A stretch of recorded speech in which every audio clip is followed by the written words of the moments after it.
Hi, this is Sean D'Souza, and you're listening to the 3-Month Vacation Podcast. This podcast isn't some magic trick about how to work less. Instead, it's about how to really enjoy the work that you do and to enjoy your vacation time.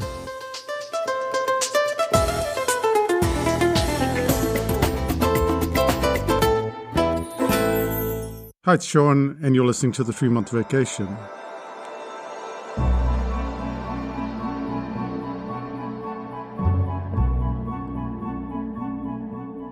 My mother-in-law prides herself on her cooking. When she makes a dish, she'll turn to me and say, "How is it?" Even as she's asking the question, she knows there's something off. If the dish is spectacular, I will talk endlessly about it. I will go on endlessly about how tasty it is. I'll describe how it tastes, how it feels, and there is no doubt that the food has pushed my greed button for the day. However, when it's not quite as good as it should be at least, I'll stay quiet. The opposite of praise doesn't have to be criticism. It can just be silence. Yet, in most instances, silence is not just creepy but unhelpful. But in our desire to be useful, we tend to give advice, slipping needlessly into criticism. Part of the reason why we're critical is because we haven't quite learned how to praise someone. It feels awkward, especially if the dish is not up to the standard that we're expecting. Yet, there is a way to praise others. There's also a very good reason why you should praise someone. We all remember extreme insults because they're specific in their detail. And that detail, by the way, that's our first clue to how we need to praise. So let's jump into the world of praise and cover 3 aspects. The first, the importance of detail and the duration. The second, how to praise when asked for criticism. And finally, how to ferret out praise when there is nothing much to praise. Let's start out with the first one, which is the importance of detail and the duration.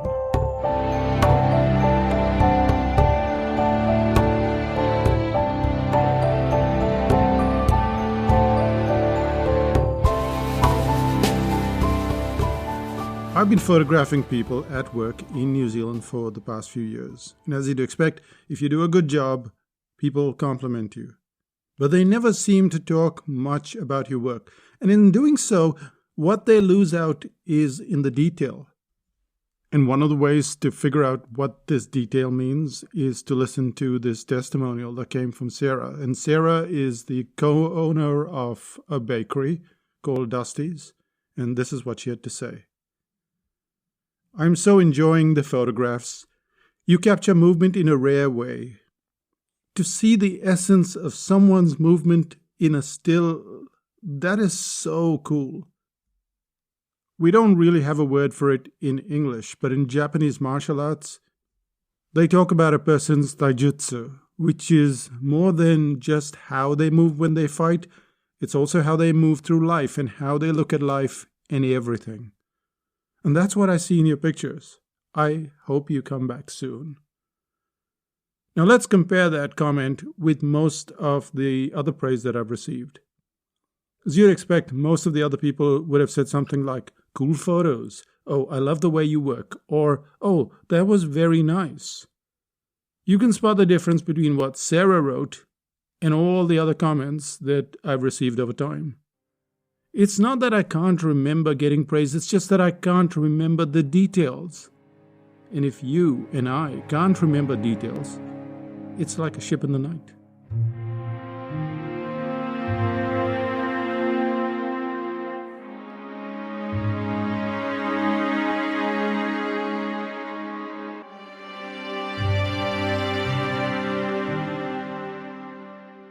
You know there's something out there in the dark, but you can't experience it in all its glory.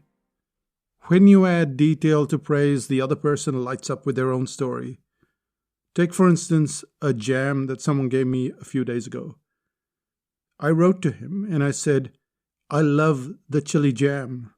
The color is so arresting." I had this conversation over chat, and by the time I finished the sentence, he was already typing his own part of the story. I made another batch in the slow cooker and lost all of the color. He said, I use red capsicums and red chilies, and I think it was about 3 parts capsicum to 1 part chili by weight. He also told me how he needed to eliminate many of the seeds. Some seeds make the cut, but most are discarded, and my hands stung for days. It was crazy. I would get a few hours of relief, and then my hands would flare up again. Could the conversation have gone another way? A more truncated, shorter, not filled with detail way? Of course it could. I could have said something like, that jam was cool. And he would have said thanks, and that would be the end of the conversation. But it didn't take much to get him going down the track of telling me what he'd done to get that rich color. I still hadn't talked to him about the taste, which I followed up with later. However, staying on that one point mattered. When Sarah from the bakery stayed on how I was getting movement in my photos, I realized something that I had not seen in my work before. And even if I had seen it before, it would have reinforced the fact that I was doing something correctly or well.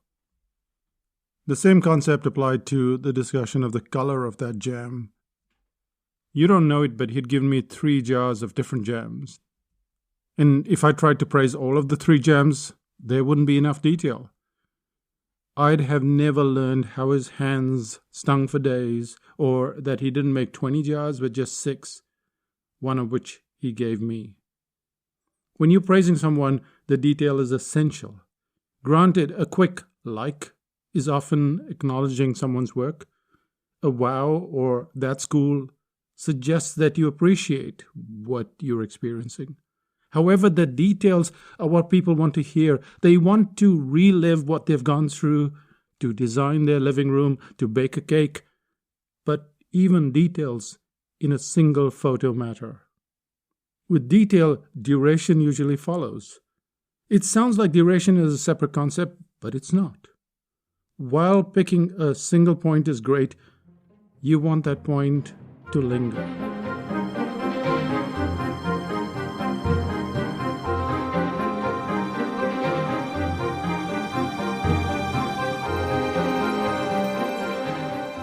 If you're writing to someone, write 5 or 6 lines, maybe even a little over a paragraph.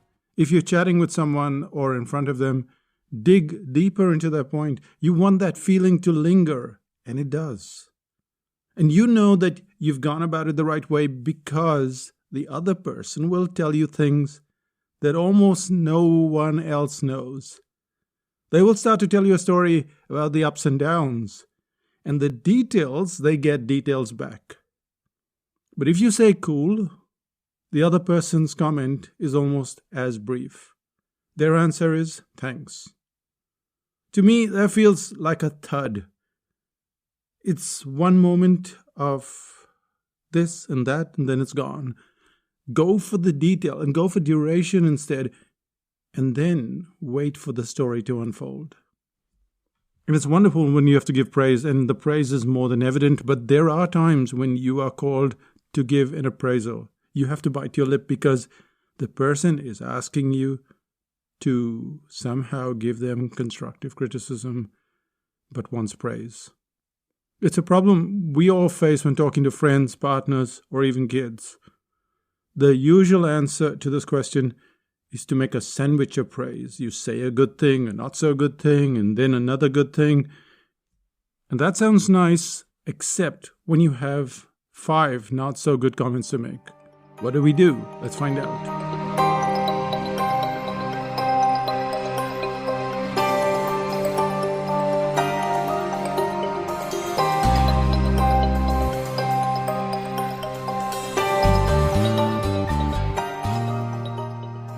Why is the criticism sandwich so frequently quoted? The biggest reason is that it seems to soften the blow, and yet it doesn't. There are 2 reasons why it doesn't work as well as most people think. When you're being critical, the other person is already on the defensive. They want to hear what's wrong, but they prefer not to get any critical appraisal. Hence, the main factor is either balance or imbalance. Imbalance sounds a lot like the criticism sandwich. You say two good things and then one sad little thing in the middle. However, if you've got three bad things to say, that sandwich quickly turns rancid. You have to have balance. If you have three not so good things to say, then you must have three good things to say as well. It has to balance. The balance or imbalance is not about having more criticism than praise or more praise than criticism. It's a matter of ratios. 1 part criticism, 1 part praise. 5 parts criticism, 5 parts praise. This sandwich business of trying to smoothen things out, trying to make it less bumpy, that's not so great. Because eventually, one point, a single point where things went wrong, and then where things went spectacularly well, that's what a person can handle. Too many points and they're flailing around. They don't know what to do. We think that we've got 5 points of criticism, so let's go with it. But they don't want to hear it. Most people don't want. There are exceptions. If you do a course with us, like the storytelling course, for example, it's not unusual for clients to provide almost 500 to 1,000 words of feedback. When such critical appraisal is underlined, there's no need to hold back. However, in most cases, people want praise. They just want praise. They really want praise. And you have to remember that they want praise. When people come back to you for more feedback, it means that you're praising them often enough. Think about that line for a while. They're coming back because they want more praise. And the best balance of all is just a 1-to-1 ratio. Just tell them what they can fix and then give them the praise that they want. And this brings us to the end of the second section. What did we cover so far? The first thing that we covered was this concept of praise in detail and duration. And that's very crucial because the more you go into detail, the more other people open up and tell you stories. And that's how you know that you're praising them well. The second point was why people come back to you for more feedback. And that is because you're giving them praise. You're keeping that ratio of one little bit of something to fix and then one big voluminous amount of praise. And they see that as balanced. That's the balance that you're seeking, not some praise sandwich or something like that. Just 1:1 is more than enough. But there are times when there is nothing to praise. What do you do when it's more than apparent that whatever someone is showing you is not up to the mark? Now you're going to have to ferret out praise. You're supposed to somehow extract it, and there's nothing much to praise. How do we go about it?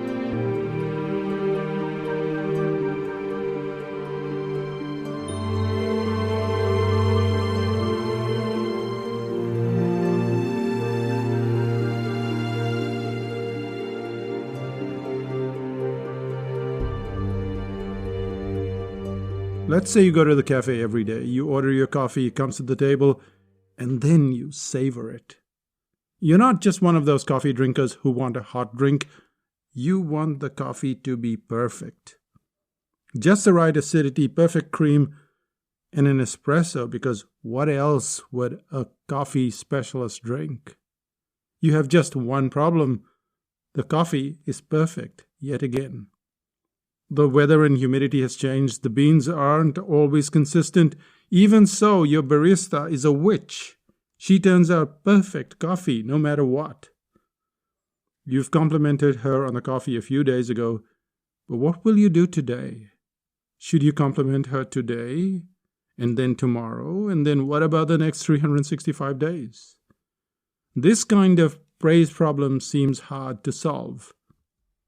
We feel that praise is valuable because it's restricted.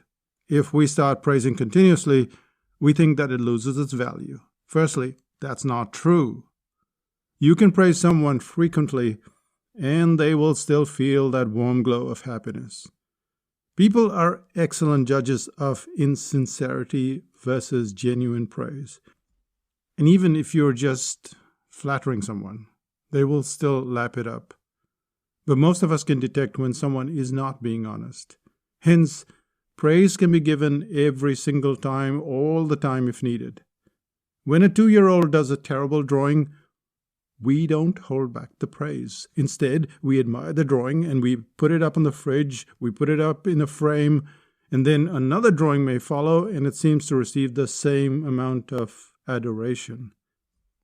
Even a young child can tell if the parent is genuinely interested because parents are totally absorbed with everything that the child does.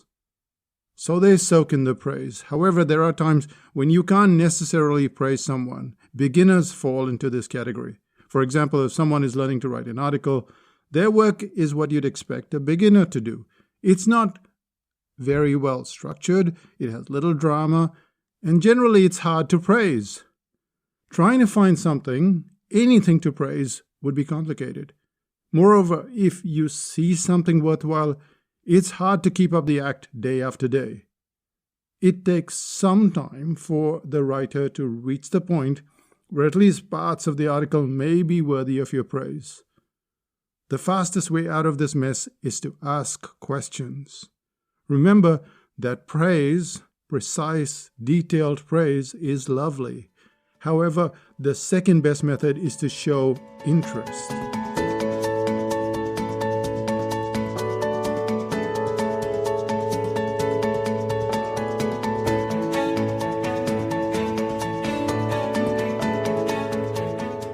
If you ask the person how they went about the task, they will answer in enough detail. Keep asking questions because what it's showing is that you're interested. Praise builds confidence, but when you ask questions, they realize that you want to know more. In its own way, it's a form of praise. The second method, if you can pull it off, is to follow a structure. In the article writing course especially, I run into this problem as a teacher. The big reason why people join the course is because they want to write articles quickly. But they also want to write it very well. However, because they're still learning, they turn out articles that may often resemble the 2-year-old's drawings. The way they try to solve the problem is by editing. They spend hours trying to fix an article that cannot be fixed. Hence, I set benchmarks for them. The first benchmark is time. They get a fixed time for each assignment, and if they meet that time, they get praise. They also get benchmarks for what must be done in that particular assignment. For example, let's say they have to tell a story, and the story has many parts, but during the week, we're focused on the first line. I tend to ignore the rest of the story, no matter how good it is or bad. And then I focus on the quality of the first line. In doing so, the writer soon understands what is expected of them. They realize that if they take 2 hours for a 45-minute assignment, well, they will get no praise. If they write a remarkable story, but the first line is ragged, the praise isn't forthcoming either. So all of this praise is based on benchmarks. If you do this, you get praise. If you do that, you don't get praise. People learn that very quickly. If you have the benchmarks and you put the benchmarks out there and they know what the benchmarks are and how to achieve those benchmarks, they will go specifically for the benchmarks. And when you praise them, they will do more of what you want them to do. This avoids the desire also to go after this perfection thing that people talk about. And in the course itself, the writer improves in steady steps. Not all situations warrant praise. However, it's important to note that the opposite of praise can just be indifference. When you ask questions or you set up benchmarks, you let the person know that you're interested in their actions. Both the learner and you know that the work is going to be clumsy for now. However, as long as they get acknowledged, they will be willing to move ahead. More importantly, they will respect how you're handling them, despite the fact that they're still struggling.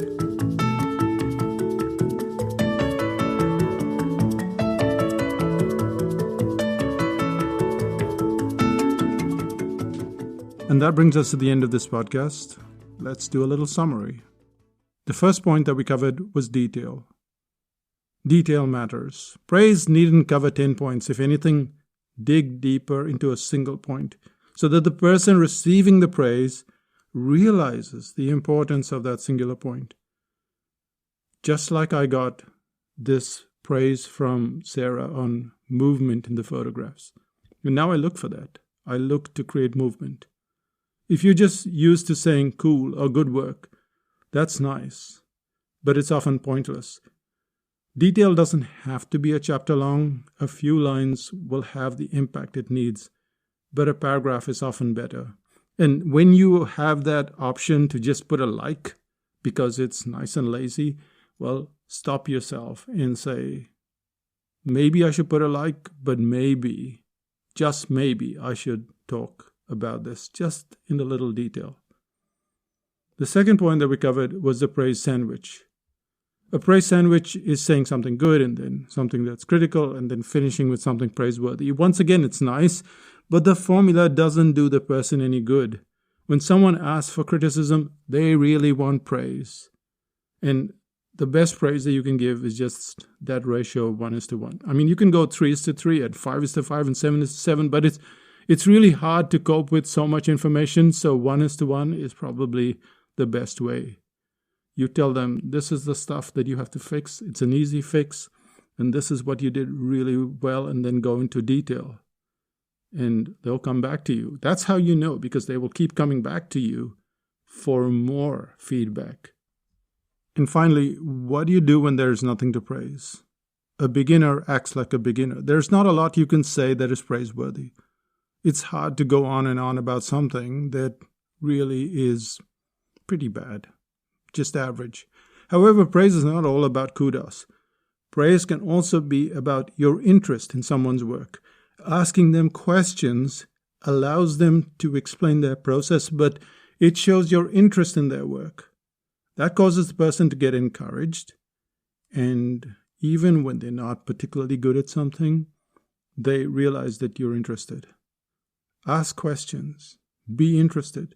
It's often the best thing you can do when there's no option for giving wholehearted praise. So what's the one thing you can do? I think you should get some paper. It really matters when you have paper. I mean, it's great to do digital stuff, but people keep paper. It could be just a scrap of paper. It could be a Post-it. The other day when I went to the cafe, I gave the barista a little thank you on the back of a napkin. I'm sure she didn't throw it in the bin shortly after. I mean, she got the thanks, she got that praise, and she kept that. So paper, whether it's a postcard or a Post-it or just about anything, matters. And I think that's the one thing that you can do today. Somehow get yourself some Post-its and maybe take them in your pocket and then hand them out to people as you go around praising them. Or get some postcards like we do, and we send it out to people all over the place. And that's what you can do as well. So that's the one thing you can do. And that brings us to the end of this podcast. Let's find out what's happening in Psychotactics Land.